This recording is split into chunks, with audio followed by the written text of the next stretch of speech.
Oke, saya ke contoh ya. Nah, ini contohnya ini saya tidak akan detailkan ya, saya akan tunjukin aja. Nanti slide-nya akan saya submit di post ya, bagi yang ingin lihat silakan, bagi yang ingin mengembangkan ya. Buat saya yang terpenting, buat saya dan Bu Maisaroh, yang terpenting itu mahasiswa bukan hanya menjalani tugas aja, duduk, lihat, ngitung, bisa, tapi what next? Bagaimana pengembangannya? Ini bisa nggak nih kita mau begini? Kalian nanti akan dilatih, akan dididik sepanjang kalian kuliah di Mercu Buana, ataupun mungkin nanti entah di semester berapa kalian magang, kalian akan ke tempat lain, itu supaya bisa mendapatkan wawasan dan bisa nanti ditransfer, dianalogikan, kembangkan ke kehidupan yang nyata. Sekali lagi, ini contoh kasus elektrostatika nih. Nanti di teori medan kalian akan ketemu ya. Ini saya ambil dari salah satu literatur yang menarik ini. Saya ambil dari bukunya Sadiku, Analytical Techniques in Electromagnetics, itu satu buku ya. Ada lagi Numerical Techniques in Electromagnetics, ada satu buku lainnya. Jadi ilmu itu ada banyak sekali.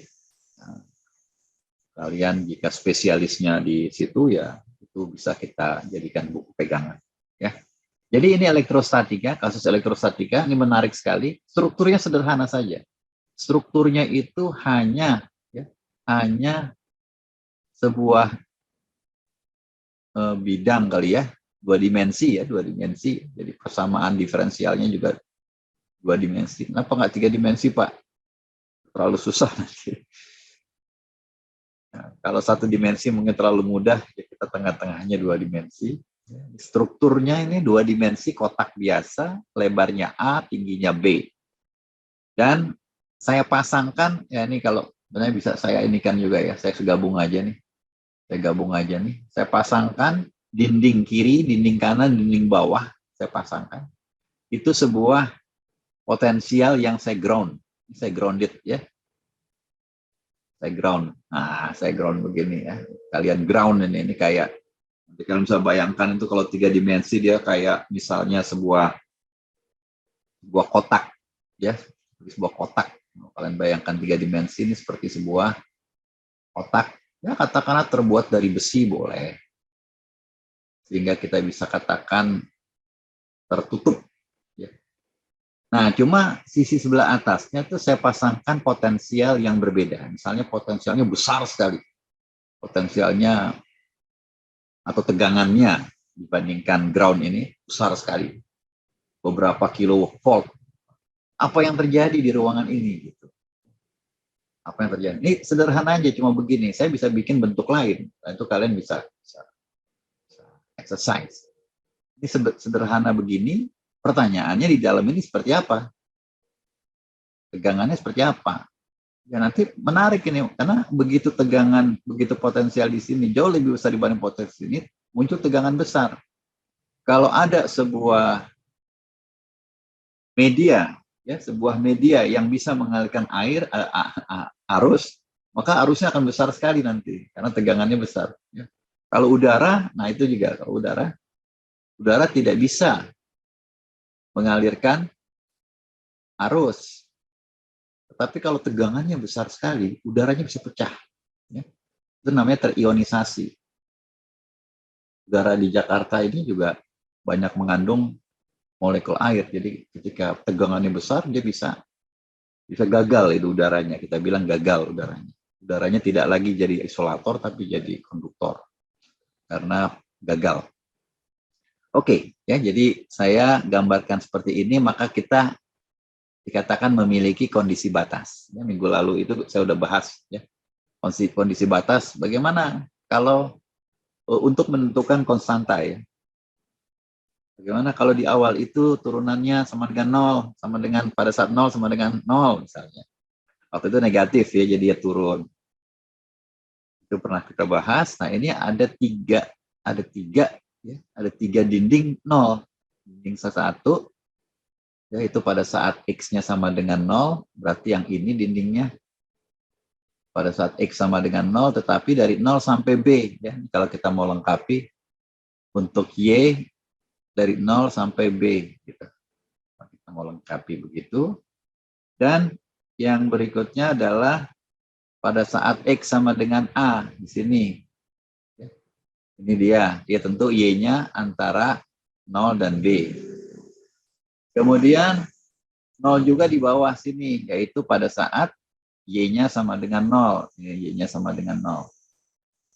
Nah, perlu ditambahkan X-nya antara 0 sampai A. Jadi yang diberikan itu di sini. 0. Dan yang terakhir, kondisi batasnya atau bidang batasnya adalah pada saat Y sama dengan B. Ya, ini Y sama dengan B, yaitu X dari 0 sampai A. Ini kalau mau lengkapnya ditulis begini. Orang matematika pasti akan tersinggung kalau kita nggak bilang begitu. Ya walaupun kita paham ya di sini aja, ya, tapi untuk melengkapinya kita tambahkan. Hitunglah distribusi tegangan atau potensial di wilayah yang diarsir ini. Nah, jadi ini nih kita harus solusikan. Minggu lalu kita udah bahas pemisahan variabel, ya, separable. Ya, separable, syaratnya begitu. Asumsikan ya, asumsikan. Ini asumsi. Sama kayak kalian yang soal kemarin itu, nanti di UAS ada lagi itu. Separable nggak? Bisa dipisah nggak? Kalau bisa dipisah, maka lakukan pemisahan. Nah ini saya asumsikan B bisa dipisah. Ya, tapi dengan cara seperti ini. Asumsikan V yang kita cari, yang kita nggak tahu. Ya, V di sini itu kita nggak tahu, kita cari. Kita asumsikan V itu yang merupakan fungsi dari X dan Y, itu bisa kita pisah menjadi dua buah fungsi. Ya, yang kita kalikan. Ya. Fungsi pertama itu fungsi X besar, yang hanya merupakan fungsi dari X, dikalikan dengan fungsi kedua, yaitu Y besar, yang hanya fungsi dari Y. Ini asumsi. Asumsi. Setiap asumsi akan kita buktikan. Kalau tidak ada kontradiksi, maka kita anggap asumsi kita itu benar. Ya, jadi gampang aja gitu. Kita asumsikan kalau misalnya orang itu kalau kita berikan hadiah dia senang, kita asumsikan gitu. Kita kasih hadiah. Ternyata dia tidak marah. Oh, berarti dia senang. Nanti kita terus cek ya, kita harus cek terus. Benar nggak asumsi kita itu? Dalam setiap perkara teknik, perkara matematika itu kita boleh berasumsi, tapi harus dicek asumsinya itu benar atau tidak. Nggak boleh asumsi dipakai tanpa dicek. Ya, jadi ini kita asumsikan seperti ini fungsi tegangannya. Nah, sekarang kita cek. Gimana cara mengeceknya? Kita masukkan kemari. Ya, kita masukkan. Oh, gimana nih caranya? Caranya gampang aja. Caranya gampang aja. Ini ada yang pertama ini ya. Yang pertama ini fungsi ini kita turunkan 2 kali terhadap X. Berarti yang ini konstan. Ya. Saya tandain dengan warna berbeda aja. Warna hitam. Fungsi yang ini, term yang ini itu menurunkan V terhadap X 2 kali. Maka yang kita turunkan hanya ini. Karena ini dianggap konstan. Kenapa dianggap konstan? Dia bukan merupakan fungsi dari X. Jadi kalau kalian turunkan pun dia tidak ada, dia hilang. Jadi hanya ini yang kalian turunkan, maka jadilah ini. Jadilah ini. Sebetulnya turunannya itu hasil perkalian, tapi yang satu hilang karena konstan. Ya, jadi kita turunkan V terhadap X 2 kali itu hasilnya ini. Dan yang kedua, kita turunkan, mudah-mudahan kelihatan. Kita turunkan V terhadap Y 2 kali. Maka yang kita turunkan hanya ini. Kenapa? Ya karena ini konstan, nggak penting. Maka kita dapati yang ini. Jadi gampang aja. Nah, dari sini, dari yang persamaan atas berubah menjadi ini. Oke. Dan yang menariknya lagi adalah kita bisa kumpulkan ini X dengan X, Y dengan Y. Caranya gimana? Caranya kedua sisi kedua sisi saya bagi dengan X, Y. Sisi kanan kalau saya bagi dengan X, Y dia tetap 0. Ya, karena 0 dibagi apapun ya 0. Dengan asumsi dia tidak 0 ya. Oke, sebelah kiri kalau saya bagi dengan X, Y, maka term pertama itu karena ada Y saja yang tersisa X. Ini term pertama. Ini term kedua. Ya. Jadi dari sini kemari itu apa tadi? Hanya membagi dia dengan X, Y. Ya, sekali lagi X besar, Y besar. Nah setelah kalian punya ini kelihatannya nggak memberikan kita apapun, tetapi ternyata ini sangat istimewa rumusnya. Ya saya ceritakan. Kenapa dia sangat istimewa? Karena kalau kalian perhatikan term pertama, dan kalian perhatikan term kedua, kalian lihat term pertama, kalian akan bilang term pertama ini tidak merupakan fungsi dari Y. Ya, setuju ya? Bukan merupakan fungsi dari Y. Karena dari awal kita udah bilang, ini hanya fungsi dari X. Ya. Jadi nggak ada Y-nya. Bukan merupakan fungsi dari Y. Kalau bukan merupakan fungsi dari Y, maka kemungkinannya dua. Dia merupakan fungsi dari X atau konstan. Ini kemungkinannya. Tapi tanda tanya dua-duanya.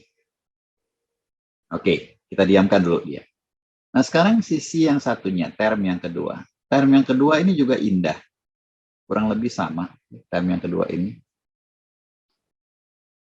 Dia bukan merupakan fungsi dari X. Kenapa? Ya karena tadi kita udah bilang, ini bukan fungsi dari X yang ini. Dia fungsi dari Y, tadi kita bilang. Jadi dia pasti bukan merupakan fungsi dari X. Kalau bukan merupakan fungsi dari X, kemungkinannya dua. Dia fungsi dari Y atau konstan. Ya, oke. Kok bisa begitu? Ya kita lihat ya. Kalau ini kan kemungkinan, tanda tanya. Jadi yang pertama tadi, kemungkinan fungsi dari X atau konstan. Yang kedua, kemungkinan fungsi dari Y atau konstan. Tapi menariknya, kalau kita jumlahkan duanya, hasilnya 0.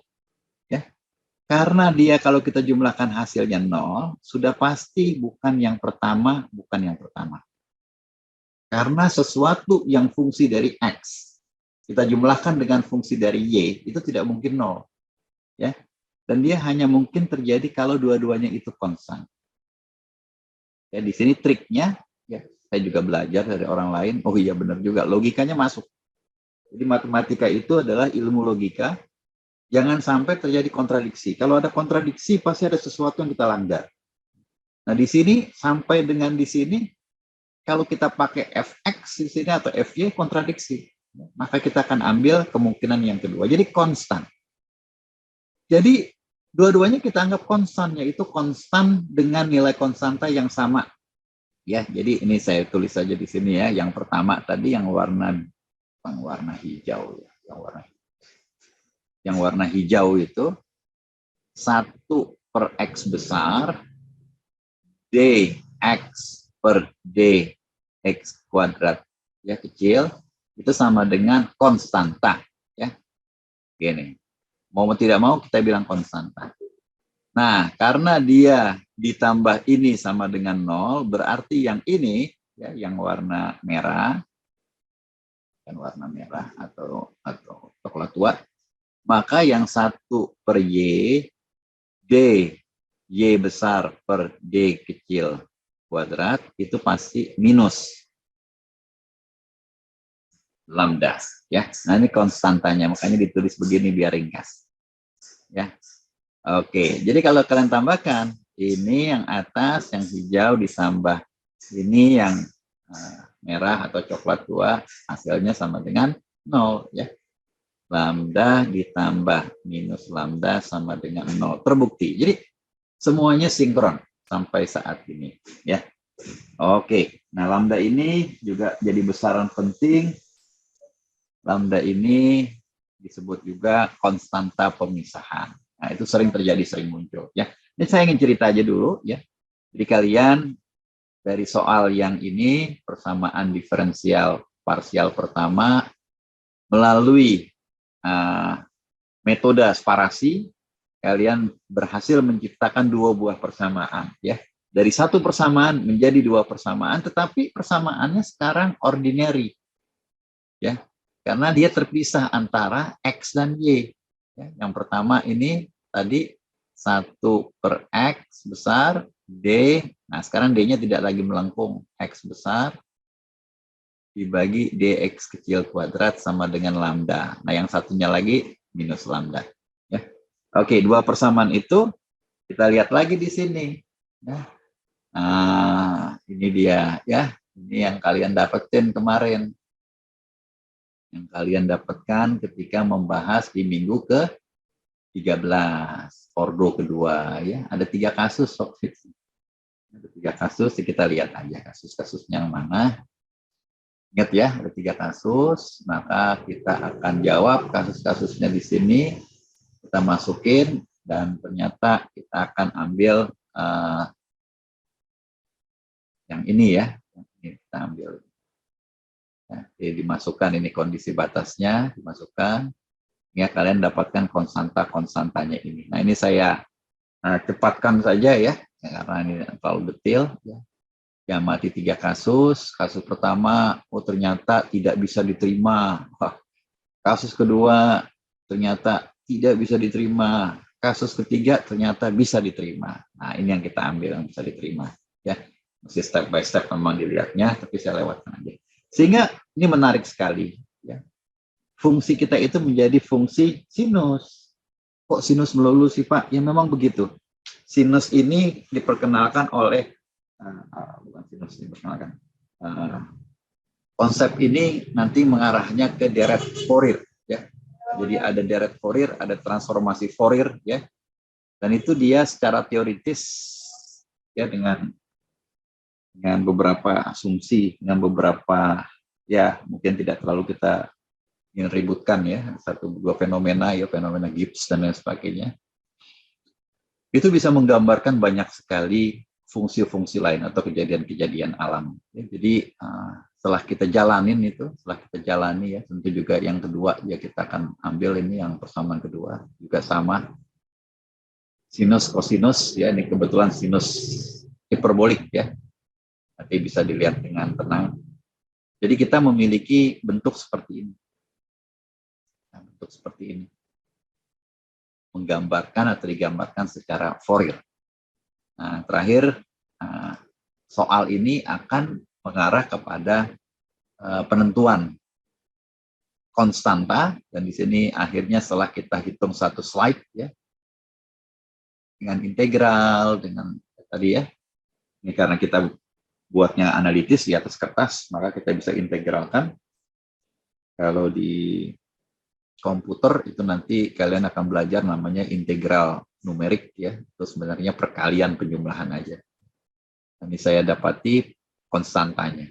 Jadi secara ringkas, ternyata potensial atau tegangan itu bisa kita gambarkan dalam bentuk seperti ini. Jadi sangat kompak ya, sangat kompak. Walaupun kalau kalian perhatikan panjang sekali ini deretnya, ada sampai tak terhingga ya, walaupun tidak sampai tak terhingga pun kalian bisa dapati hasil yang cukup akurat. Ini konstantanya atau amplitudo yang ada di sini. Nah itu saya menggunakan MATLAB biasanya atau pakai Python. Nah, ini saya ambil dari internet. Jadi kita bisa memvisualisasikan habis itu ya, kita bisa menggambarkan.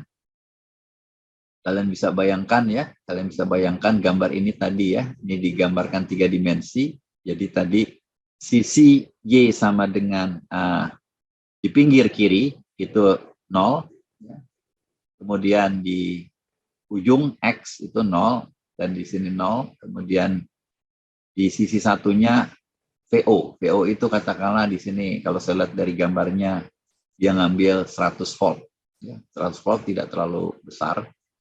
Nah, kemudian jika kita menuju ke arah tembok yang satu atau ke arah kiri, ke arah kanan, dia akan turun dengan lumayan cepat di sini ya, tergantung dari berapa besar wilayah ini. Kalau dari gambarnya ini sekitar 4 kali 2 meter, ya kalian bisa exercise lah. Ini kalau lihat dari atas seperti ini, ya, kalau kita lihat dari atas seperti ini, kelihatan sekali ya tegangannya atau potensialnya itu turun dengan cepat. Karena ke kiri itu dia sudah dipegang sama 0, kanan juga dipegang sama 0, dia mau apa lagi gitu. Ini di grounded, ya, ini di grounded, ini di grounded, ini di grounded. Jadi kalau kita mau lihat katakanlah ya lumayan cukup cepat di sini ya. Dari 100 ini kalau lihat dari warnanya katakanlah yang hijau-hijau ini 60, ya sekitar di sini 60 ya. Ini 100, ini 60, jadi dari sini kemari 40 volt sudah turun. Dan ini akan turun lagi, dan di sini ini kalau kalian lihat ya katakanlah warna ini kurang lebih seperti warna ini ya. Sekitar 20 volt ya. Di sini udah kecil, barangkali 10 volt atau 5 volt atau berapa. Ini wilayah yang cukup besar ya, cukup besar.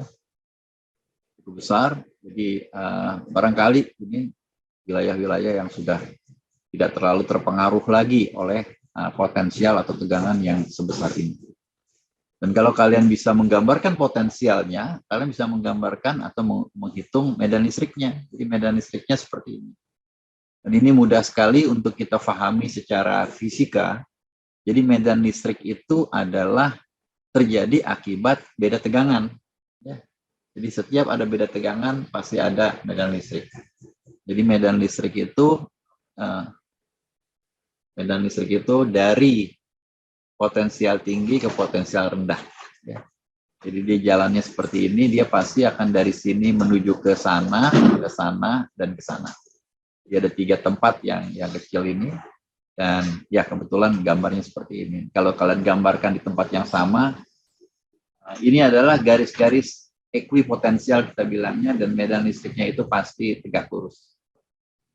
Tegak lurus, dan dia akan tegak lurus lagi di sini. Ini selalu di sini tegak lurus. Kalau kita lihat di sini selalu tegak lurus. Sedangkan di sini dia melengkung ya, karena ngikutin garis-garis ini akan ke sana. Dia juga akan ke sana. Ya, itu bisa kita pelajari nanti dari mata kuliah fisika medan, fisika listrik dan magnet, dan mata kuliah medan elektromagnetik. Ya mungkin juga nanti kalian ketemu dengan 1-2 aplikasi lain.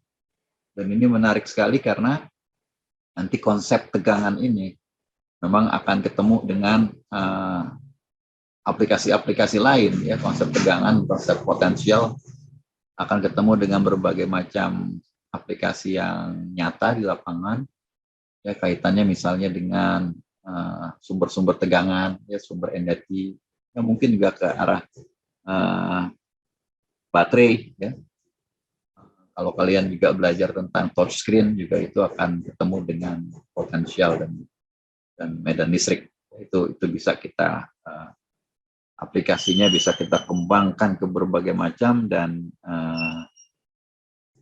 nggak ada ujungnya kalau kita mau berinovasi. Jadi saya sangat senang kalau nanti para mahasiswa setelah kita kasih excitation ya, setelah kita kasih rangsangan, ini loh cerita fisika, cerita matematika, kalian nanti di lapangan itu idenya keluar, ide-ide yang liar ya, ide-ide yang inovatif, ide-ide yang ayo mungkin nggak, ayo kita coba, ayo ya. Jadi sesuatu yang tidak mungkin itu ternyata setelah difikirkan bisa jadi ada jalan keluarnya. Jadi itulah tugas dari generasi muda. Oke, nah itu dengan menggunakan analitik.